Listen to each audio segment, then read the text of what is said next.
महाराष्ट्राच्या जलसीमेत अनधिकृतरित्या एलईडी लाईटच्या सहाय्याने मासेमारी करणाऱ्या गोवा येथील नौकेवर सिंधुदुर्ग मत्स्य विभागाने कारवाई केली आहे। मालवण किल्ल्यासमोर 11 सागरी मैल अंतरावर ही नौका कारवाईच्या कक्षेत आली। मत्स्य विभागाने नौका ताब्यात घेत सर्जेकोट बंदरात आणली असून पुढील कारवाई सुरू आहे।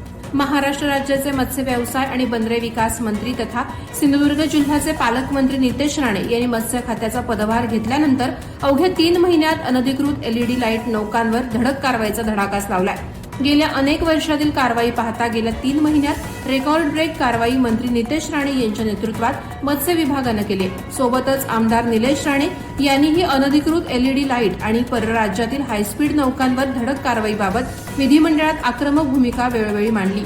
तसंच मत्स्य अधिकारी वर्गालाही कठोर कारवाईबाबत सूचना दिल्या। त्यानुसार मत्स्य विभागाकडून कारवाईचा धडाका सुरू आहे। रविवारी 30 मार्च रोजी रात्री सिंधुदुर्ग मत्स्य व्यवसाय विभागाचे अंमलबजावणी अधिकारी रवींद्र मालवणकर, मत्स्य व्यवसाय प्रशिक्षण अधिकारी दांडी मालवण हे समुद्रात नियमित गस्त घालत होते। यावेळी गोवा राज्याच्या जलधी क्षेत्रासाठी परवाना असलेली नौका बलाका जेजू नोंदणी क्रमांक IND GA 5 MM 2351 द्वारे महाराष्ट्रातील जलधी क्षेत्रात मालवण किल्ल्यासमोर 11 सागरी मैल येथे अनधिकृतरित्या एलईडी लाईटद्वारे मासेमारी करत असताना दिसून आली। सदर नौका मत्स्य विभागाने ताब्यात घेतली। या नौकेवर नौका तांडेलासह 30 खलाशी होते। सदर नौका जप्त करून सर्जेकोट बंदरात ठेवण्यात आली।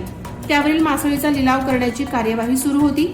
वाकटी, सुरमई, बांगडा इत्यादी प्रकारचे मासे नौकेवर आहेत। नौकेवर असणारे लाईट आणि लाईट पुरवणारी उपकरणं जप्त करून सहाय्यक आयुक्त मत्स्य व्यवसाय सिंधुदुर्ग कार्यालयात ठेवण्यात आली।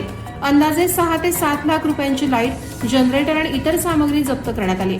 महाराष्ट्र सागरी मासेमारी नियमन अधिनियम 1981 आणि सुधारणा अधिनियम 2021 अंतर्गत ही कारवाई करण्यात येत असून सदर नौकेस मोठा दंड होण्याची शक्यता आहे।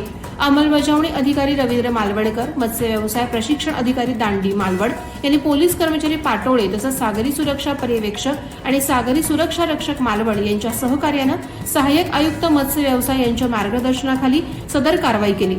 अंमलबजावणी अधिकारी यांनी प्रतिवेदन दाखल केल्यानंतर सदर नौकेबाबत सुनावणी सहाय्यक आयुक्त मत्स्य व्यवसाय सिंधुदुर्ग यांच्या कोर्टात ठेवण्यात येणार असून पुढील कारवाई करण्यात येणार आहे।